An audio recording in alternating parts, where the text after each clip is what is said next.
भारत में लोग बोराए हुए हैं कि नरेंद्र मोदी बैठ के हस्ताक्षर कर रहे थे, ट्रंप पीछे खड़े होके उन्हें सम्मान दे रहे थे। लेकिन हकीकत क्या है अमेरिका की नजर से? अमेरिका ने क्या दिया भारत को? भाजपा को किसी तरह यदि हम हटा सकें या हम लगाम डाल सकें, ये उनकी धारणा है। कोई भी अखबार वो हमेशा कहेगा कि भाई भाजपा मुसलमानों पे अत्याचार कर रहा है, भाजपा सिखों पे अत्याचार कर रहा है, भाजपा धो के पी जाएंगे मुसलमानों को।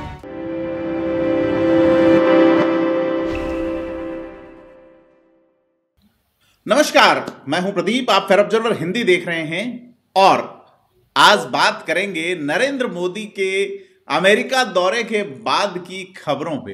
भारत में लोग बोराए हुए हैं कि नरेंद्र मोदी बैठ के हस्ताक्षर कर रहे थे, ट्रंप पीछे खड़े होके उन्हें सम्मान दे रहे थे। इतना अधिक सम्मान मिला भारत को, रील मीम वायरल हैं।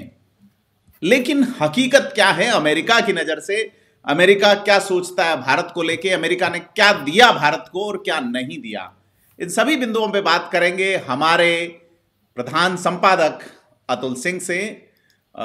सर, क्या कहानी है नरेंद्र मोदी के दौरे की अमेरिका की नजर से, वॉशिंगटन डीसी की नजर से? नमस्कार। नमस्कार सर। कहानी ये है कि हल्ला ज्यादा है बाजार में जी, और यथार्थ कम है जी। हाँ। तो सीधी बात यह है कि संतरा तो बड़ा बढ़िया दिख रहा है बाहर से भारत में, बढ़िया है, रंग अच्छा है, रूप अच्छा है, पर चक्कर यह है कि अंदर रस नहीं है। क्या बात है। और रस है, थोड़ा सा है।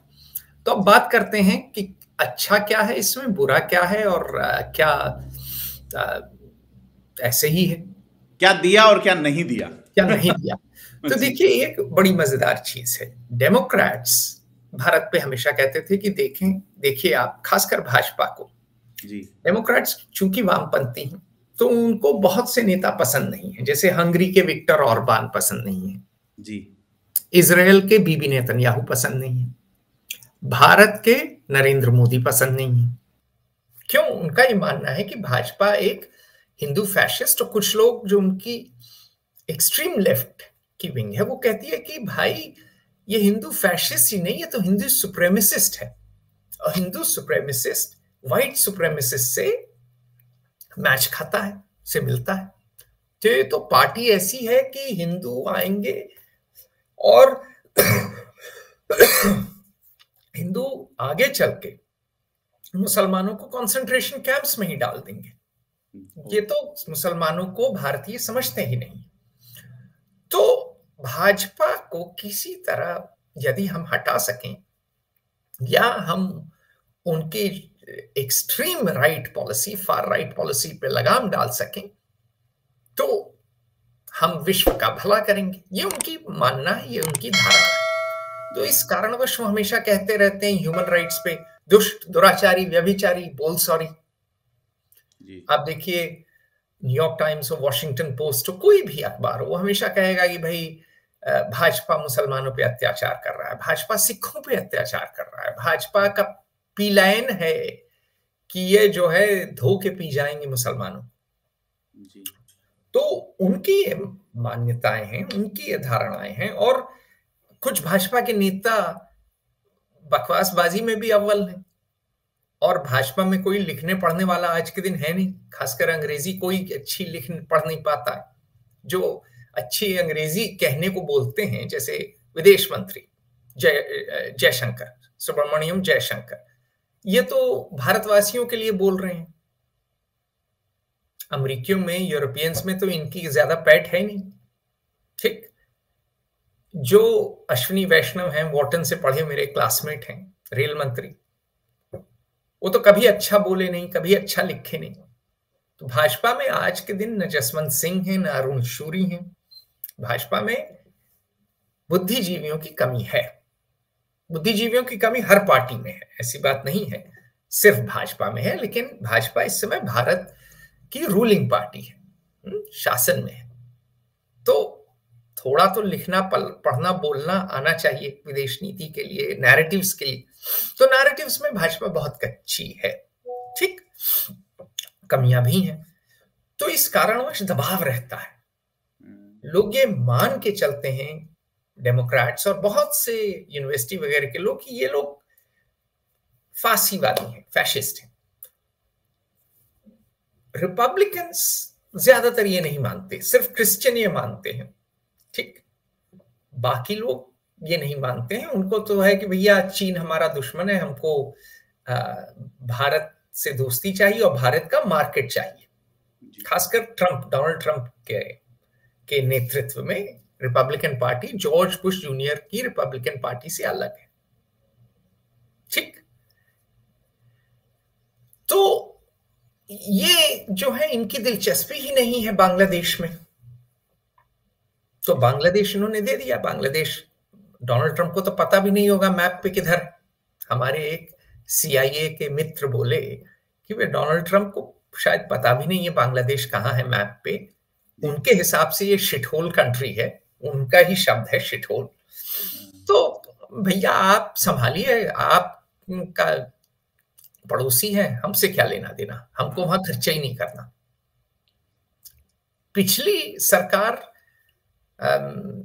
जो बाइडेन की, उससे पहले डेमोक्रेट सरकार जब थी बराक ओबामा की, जब हिलरी क्लिंटन थी सेक्रेटरी ऑफ स्टेट, तो उनको ह्यूमन राइट्स का पाठ पढ़ाने में बड़ा मजा आता था सबको, पूरी दुनिया को, भारत को भी खास करके। बिल्कुल खास करके। हाँ, ऐसा नहीं है कि हम ही को पढ़ाते थे, सबको पढ़ाते हैं, क्योंकि वो उनका आता है इवेंजेलिकल ट्रेडिशन से, है ना, कि उनका इवेंजेलिकल ट्रेडिशन क्या है। उनका इवेंजेलिकल ट्रेडिशन है कि सीधी बात यह है कि उनका इवेंजेलिकल ट्रेडिशन है कि वो जो हैं सबको क्रिश्चियन कर रहे हैं, वो शुरू में, बाद में वो यूनिवर्सल ह्यूमन राइट्स पे आ गए, है ना। तो उनकी जो है एक दार्शनिक मान्यताएं हैं। डोनाल्ड ट्रंप का है स्फीयर्स ऑफ इन्फ्लुएंस, कि भाई अब मुझे जो है क्या चाहिए, मुझे जो है शक्ति चाहिए, है ना, मुझे जो है रिसोर्सेस चाहिए, मुझे टेरिटरी चाहिए। इसलिए पैनामा हमारा है, ग्रीनलैंड हमारा है, कनाडा भी हमारा 51 स्टेट बनेगा जी। और इस कारणवश उन्होंने एक पाकिस्तानी आर्मी मेडिकल कोर के डॉक्टर को हमारे हवाले कर दिया। तो हम खुश इसलिए हैं कि एक तो बांग्लादेश पे उन्होंने हमें कहा कि आपका खुला हाथ है, और दूसरा उन्होंने पाकिस्तानी एक पकड़ा दिया हमें, जिसने कि मुंबई बॉम्ब ब्लास्ट में जिसका हाथ रहा हो, तो हम लोग बल्ले बल्ले कर रहे हैं जी। लेकिन याद रखिए कि 14 फरवरी को मुलाकात हुई, वैलेंटाइंस डे पे, प्यार मोहब्बत इश्क जी का दिन, और दोनों लोग जो हैं मुस्कुराए खूब। लेकिन डोनाल्ड ट्रंप के दिल के पास जो चीज है वो उसने कुछ नहीं दी। अब मैं आपको टाइमलाइन बताता हूं। 13 फरवरी को, और ये बड़ा जरूरी है कि 13 फरवरी को व्हाइट हाउस का एक मेमोरेंडम निकला, ठीक। एक ही दिन पहले मीटिंग के उसने कहा कि the US would counter non-reciprocal trading rights with trading partners by determining the equivalent of a reciprocal tariff with respect to each foreign trading partner.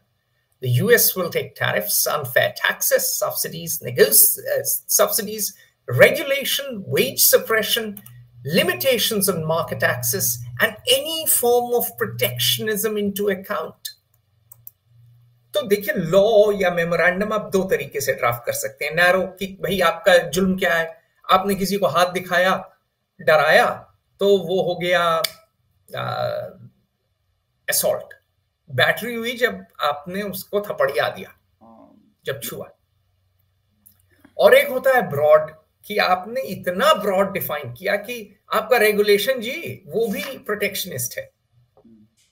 आपने जो है हमारी कंपनी का माल पोर्ट पे रोक दिया, ये भी प्रोटेक्शनिस्ट है। और बात भी सही है, इंडिया है भी प्रोटेक्शनिस्ट, ऐसी बात नहीं है कि हम नहीं हैं। हमारे अधिकारी लोग, ब्यूरोक्रेसी प्रोटेक्शनिस्ट हैं, क्योंकि एक डर ये है कि भाई हमारा ट्रेड डेफिसिट बहुत है, और दूसरा ये है कि लोगों को ऊपरी कमाई का मौका मिल जाता है। साहब के जब तक आप दर्शन नहीं करेंगे तो तब तक चढ़ावा नहीं चढ़ाएंगे, तब तक आप बिजनेस नहीं कर पाएंगे। तो वो भी बात सही है।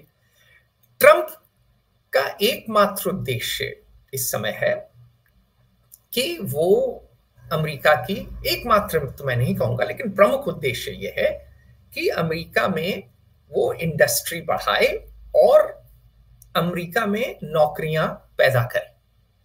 जी, ठीक, बिल्कुल। उसके लिए उसको क्या चाहिए? इंपोर्ट्स नीचे जाएं, एक्सपोर्ट्स ऊपर जाएं। जी, निश्चित तौर पर। अभी क्या है, इंपोर्ट्स बहुत हैं, एक्सपोर्ट नहीं। एक्सपोर्ट्स कम है। एक्सपोर्ट्स अभी भी हैं, बहुत हैं, लेकिन कम है, क्योंकि अमेरिकी बहुत ज्यादा कंज्यूमरिस्ट नेशन है। बहुत ज्यादा वो चीजें रोज खरीदते हैं और कर्जे पे खरीद रहे हैं। अमेरिका का कर्जा बढ़ता जा रहा है, लोगों का भी कर्जा बढ़ता जा रहा है। क्रेडिट कार्ड डेट 1 ट्रिलियन से ऊपर हो गया है साहब। तो ट्रंप ने कहा कि भाई हमको क्या चाहिए कि भाई मार्केट, तो जैसे British east India company Bharat के मार्केट पे आंख गड़ाई बैठी थी, उसी तरह ट्रंप भी इंडिया के मार्केट पे आंख गड़ाए बैठा है। और ये जो 13 फरवरी की बात कही उसने, यही बात 1 फरवरी को कही थी। व्हाइट हाउस ने एक और मेमो निकाला था, मेमो नहीं, फैक्ट शीट निकाली थी, और कहा था, क्या कहा था कि भाई और ये प्रोजेक्ट 2025 में पिछले साल भी था, और एफओआई जो हमारी जियोपॉलिटिकल और पॉलिटिकल रिस्क एडवाइजरी है, उसने इसकी काफी डिटेल में एनालिसिस की थी, और हमने अपने इंडियन क्लाइंट्स को भेजा था अप्रैल में सिनेरियो एक ट्रंप प्रेसिडेंसी का।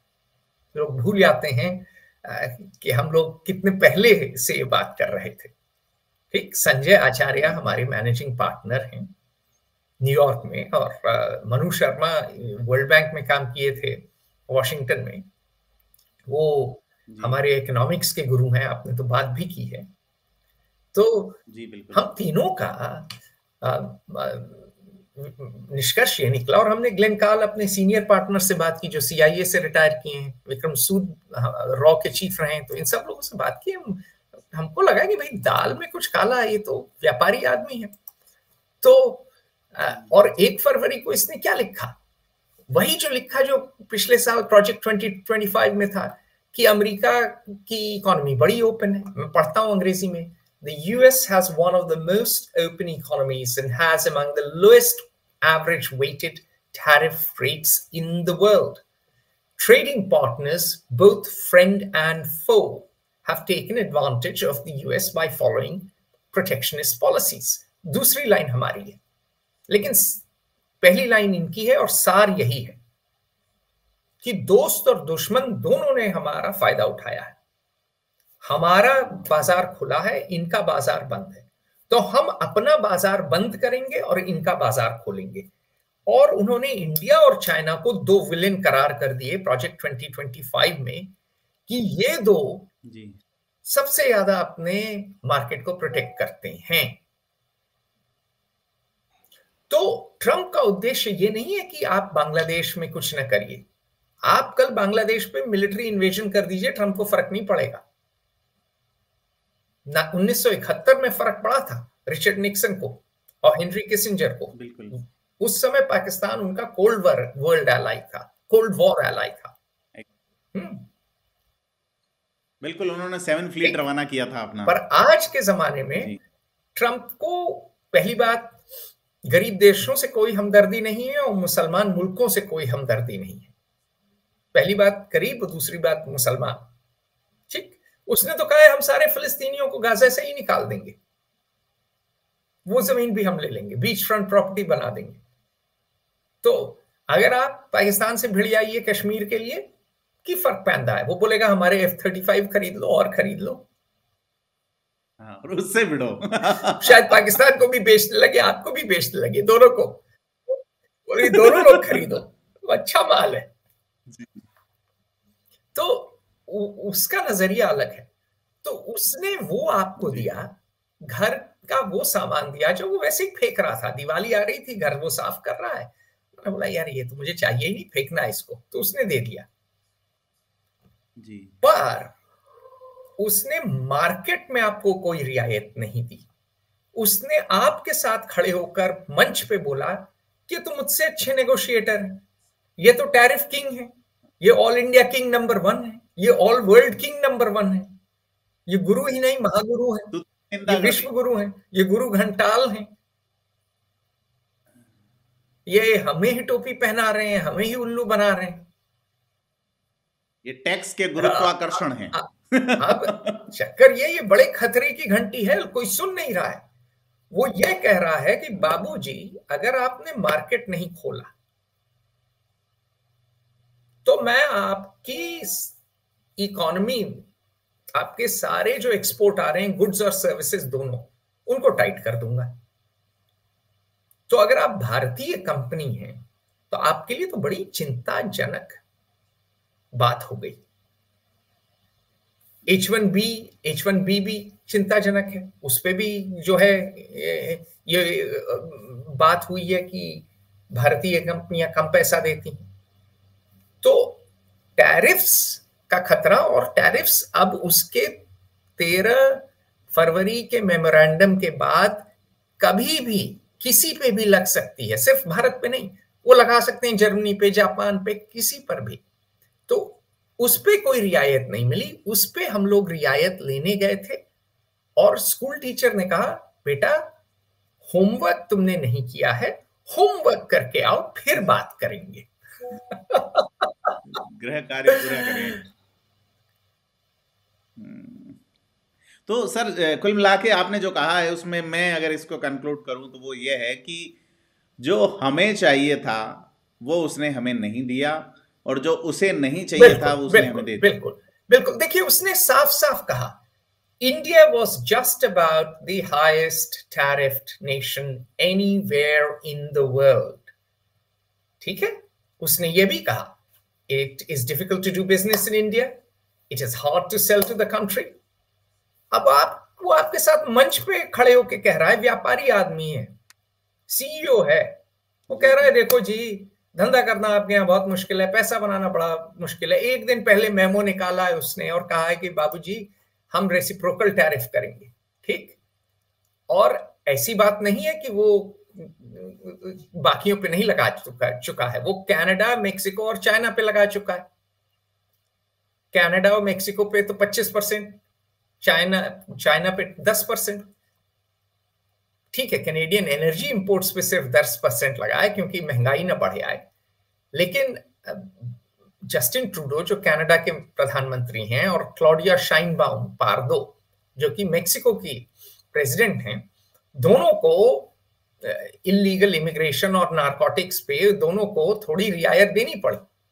अच्छा, एक और चीज ध्यान करिए, 11 फरवरी को उसने 25% टैरिफ लगा दिया स्टील और एल्यूमिनियम पे जी। बहुत बड़ी बात है। और हमारे स्टील सेक्रेटरी बाबू मोशाय, बिहार काडर के, जो फ्यूडल स्टेट है जहां इंडस्ट्री नहीं है, बरगला रहे हैं कोई फर्क नहीं पड़ता, की फर्क पैदा है। बाबूजी बहुत फर्क पड़ता है। ठीक है, बहुत कम स्टील हम बेच रहे हो लेकिन इस देश को एक एक नौकरी की जरूरत है। जिंदल जो कि स्टील के मालिक हैं बोले ये तो बहुत बड़ी चीज है। ठीक है, तो हम लोग शाहे बेखबर नेहरू मैं बोल गया, नेहरू सोशलिज्म लाए, हमारे नेहरू चाचा लाए सोशलिज्म, मोदी मामा लाए हैं सनातन सोशलिज्म, और इनके आईएएस सब हैं शाहे बेखबर। कोई मतलब समझ ही नहीं है कि सबसे बड़ी इस देश की आवश्यकता है नौकरियां और ग्रोथ, या जॉब जनरेटिंग ग्रोथ, एक शब्द में, एक टर्म अगर यूज करूं तो ये बोले फर्क ही नहीं पड़ता है हमको, हम तो बहुत कम स्टील एक्सपोर्ट करते हैं यूएस को। अब हो सकता है बड़ा कम करते हो, इन्होंने टनेज की बात की।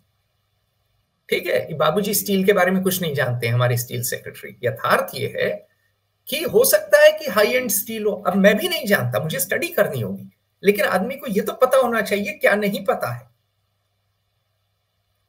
और स्टील मान लीजिए कम भी करते हो तो पोटेंशियल है ना हमारा करने का, क्योंकि चीन के बजाय हम लोग अगर एक्सपोर्ट करें स्टील तो बेहतर है ना यूएस के लिए, तो स्टील और एल्यूमिनियम दोनों पे लगा दिया। और पिछले एडमिनिस्ट्रेशन में भी मार्च 2018 में इन्होंने लगाए थे। अच्छा, कुछ तथ्य बड़े आवश्यक हैं। 2024 में इंडियन गुड्स एक्सपोर्ट्स यूएस को थे $87 बिलियन, यूएस के एक्सपोर्ट्स इंडिया को थे 42 बिलियन। 2018 में trade deficit, goods trade deficit था 21.1 बिलियन डॉलर, और 2024 में ये बढ़ के बन गया 45.7 बिलियन डॉलर्स। तो 6 साल में डेफिसिट दुगना से ज्यादा हो गया। इस डेफिसिट को कम करने का निर्णय ले लिया है ट्रंप एडमिनिस्ट्रेशन ने। तो ट्रंप एडमिनिस्ट्रेशन अब हफ्ता वसूली पे आ गया है। तो नादिर शाह आया था एक जमाने में, मोहम्मद शाह रंगीला को लूट के ले गया था। अब नया नादिर शाह है, लूटेगा तो वो भी। अब सवाल यह है कि मोदी जी हमारे और हम उनके जो है सोशलिस्ट सिपह सलार, या क्या ये मोहम्मद शाह रंगीला बनेंगे कि क्या ये खड़े होके शिवाजी बनेंगे, छत्रपति शिवाजी? सर, मुझे एक वाकया याद आता है। आज से 130 साल पुराना एक कथन है स्वामी विवेकानंद का। 20 सितंबर 1893 में शिकागो में धर्म सम्मेलन को संबोधित करते हुए एक धर्मगुरु कह रहा है, आपने सनातन सोशलिज्म वाली बात कही इसलिए कह रहा हूं मैं, धर्मगुरु कह रहा है कि भारत को धर्म की जरूरत नहीं है, उसे चाहिए रोटी, और आप उसके हाथों में पत्थर पकड़ा रहे हैं। तो और हमारे प्रधानमंत्री जा रहे हैं, वो अभी बात सिर्फ कुंभ की कर रहे हैं। कुंभ में भी मोदी और ट्रंप के रिलेशन की चर्चा हो रही है। सारी चीज बड़ी अहम बात है। देखिए, इस विजिट पे लोग इतना न उतराएं। गाना है ना, हुजूर इस कदर भी न इतरा के चलिए, खुलेआम आंचल न लहरा के चलिए। बिल्कुल सही बात है। तो देखिए साहब, इनसे इलॉन मस्क मिलने आया, अपने बच्चों को लेके आया, ठीक है, अच्छी बात है, मिल लीजिए। फैक्ट्रियां लगा रहा है, यहाँ आके निवेश करे, चलिए फैक्ट्रियां लग जाए, अच्छा ही है।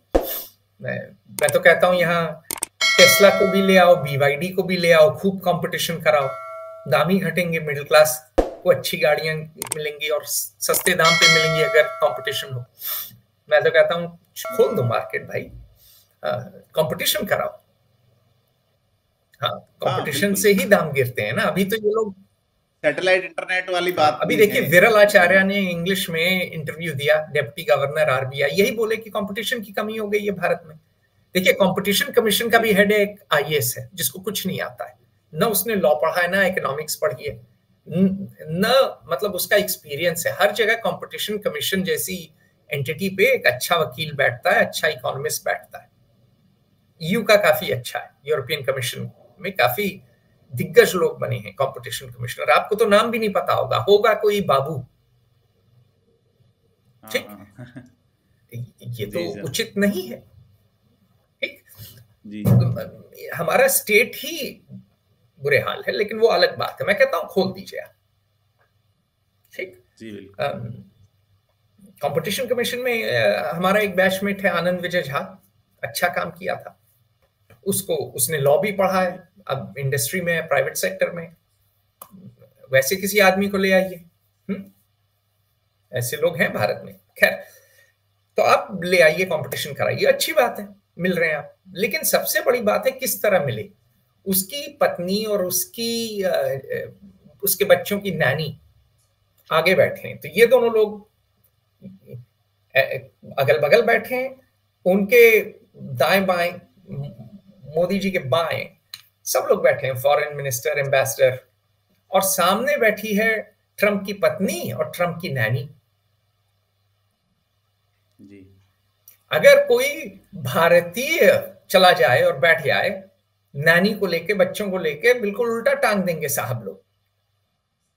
जी, नैनी यहाँ बोलते हैं जो परिचारिका होती है, जो परिवार में बच्चों का देखभाल करती है। साफ सफाई और बच्चों की जो केयर करती है, वो दाई हाँ, जिसको कहते हैं। लेकिन हमारे भूरे साहब लोग, अंग्रेजों के जमाने के साहब लोग सूट बूट लगा के, टाई बाई लगा के, गोरा नानी के साथ सामने बैठा है और बड़ा खुश है। सोच रहा है सरदार खुश होगा, जनता खुश होगी, शाबाशी देगी, है भाई, जनता खुश हो जाए। मैं तो खुश नहीं हूं। मुझे पता है कि इलॉन मस्क शी जिनपिंग के सामने, चीनी राष्ट्रपति शी जिनपिंग के सामने ऐसे नहीं जाएगा।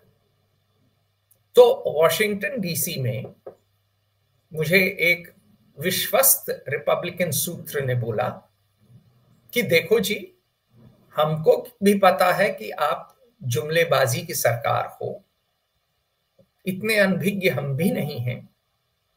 हमको भी पता है कि आपको फोटो ऑप चाहिए।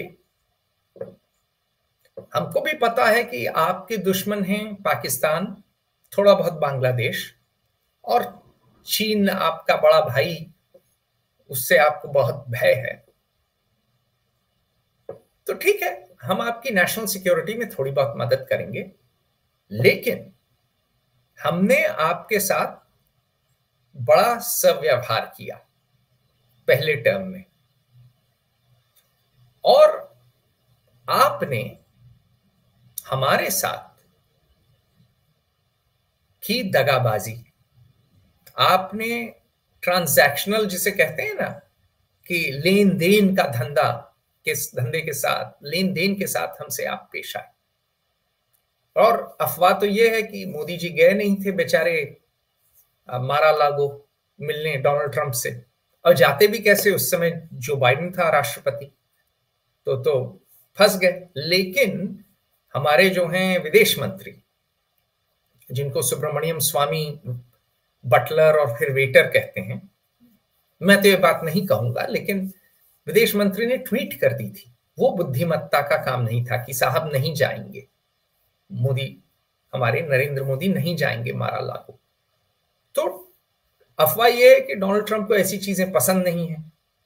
तो अब क्या है कि लेन देन का रिश्ता है, आपको हम दे देंगे पाकिस्तान पे सपोर्ट या बांग्लादेश पे खुला हाथ, लेकिन आप मार्केट खोलिए,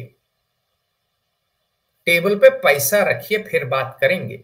इसीलिए आप देखिए, ये गए थे ड्यूटी व्यूटी गिरा के, इसीलिए ये गए थे ये कह के कि हार्ली डेविडसन भी अब आप बेच सकते हैं, जो कि ट्रंप का प्रिय मुद्दा है, उस कैंपेन ट्रेल पे भी बात किया है। इसीलिए सिर्फ यही नहीं, इन्होंने मणिपुर के मुख्यमंत्री को निकाल दिया, जिससे बैप्टिस्ट को दिक्कत है। बैप्टिस्ट चर्च काफी सशक्त है अमेरिका में, और ट्रंप के कई सपोर्टर बैप्टिस्ट हैं। तो एक बड़े सीनियर भाजपा के नेता हैं, मिल गए, उनसे बात हुई। उन्होंने बोला कि मोदी जी तो साष्टांग जाने से पहले ही कर दिए, और एक बहुत सीनियर जनरल हैं, वो बोले कि ये तो जाने से पहले गांडीव रख दिए हैं। उन्होंने भी वही बात कही कि ये तो बिल्कुल ही अमेरिकियों के सामने नतमस्तक हो गए हैं। दो लोग, एक भाजपा मोदी जी के पार्टी के, और एक भारतीय सेना के।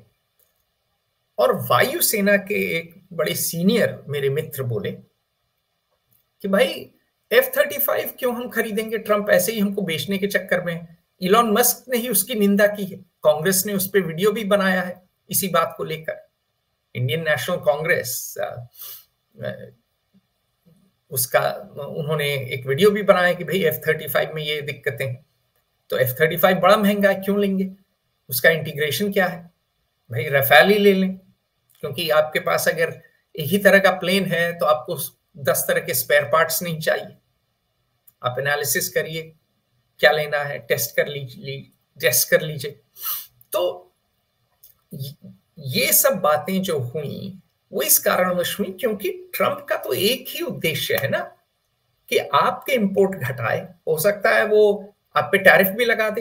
देखिए जो मेमोरेंडम है 13 फरवरी का, उसके अनुसार तो आप पे आज लगा सकता है टैरिफ, कल नहीं आज, एग्जीक्यूटिव ऑर्डर पास करके। वो आपका H1B कम कर दे, तो वो करेगा आपके एक्सपोर्ट कम और वो बढ़ाएगा अपने एक्सपोर्ट भारत को।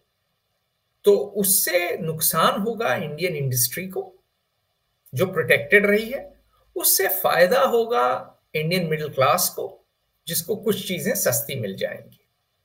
भारतीय इकोनॉमी पे हो सकता है इस पे काफी अच्छा असर पड़े, लेकिन हो सकता है थोड़ा नुकसान भी हो जाए। लेकिन ये कहना कि मोदी जी जीत के आ रहे हैं, बल्ले बल्ले नाचें, घोर असत्य बात है। इस ट्रिप पे, इस वॉशिंगटन डीसी की यात्रा में डोनाल्ड ट्रंप भारी पड़े।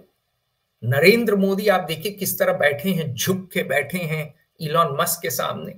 ये बिल्कुल ही एक कमजोर देश के नेता लगे गोरों को, और गोरों ने इस पे बात भी की। और यथार्थ ये है कि होमवर्क अगर ये करके नहीं दिए डोनाल्ड ट्रंप को तो टपली तो पड़ेगी।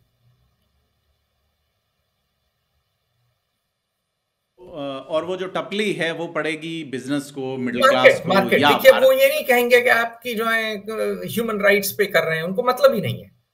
कल को आप 100 नहीं 1000 फेक एनकाउंटर करिए, 10,000 करिए, कश्मीर में आप टैंक छोड़ दीजिए। डोनाल्ड ट्रंप को कोई मतलब नहीं है ह्यूमन राइट्स से, कोई लेना देना नहीं है। वो डेमोक्रेट्स का वायलिन है, वो वायलिन बजाते रहेंगे, ठीक, वो वायलिन अपना लेके। डोनाल्ड ट्रंप का यह है कि सोना रखो टेबल पे, वो नादिर शाह है जी। बाप बड़ा ना भैया, सबसे बड़ा रुपया, रुपया भी नहीं डॉलर। व्यापारी आदमी है। जी। तो नरेंद्र मोदी और डोनाल्ड ट्रंप की जो मुलाकात रही उसमें अमेरिका की नजर से हकीकत जो है वो इधर है। और इस पे हमारे साथ बातचीत की है अतुल सिंह, फेयर ऑब्जर्वर प्रधान संपादक ने, और काफी सारी हमें इंपॉर्टेंट जानकारियां दी है। कैसी लगी आपको जानकारी, और कौन सा बिंदु आपको सबसे ज्यादा टच करता है, हमें कमेंट करके बताएं। और फेयर ऑब्जर्वर हिंदी को सब्सक्राइब जरूर करें और नोटिफिकेशन बेल आइकन भी क्लिक करें। धन्यवाद।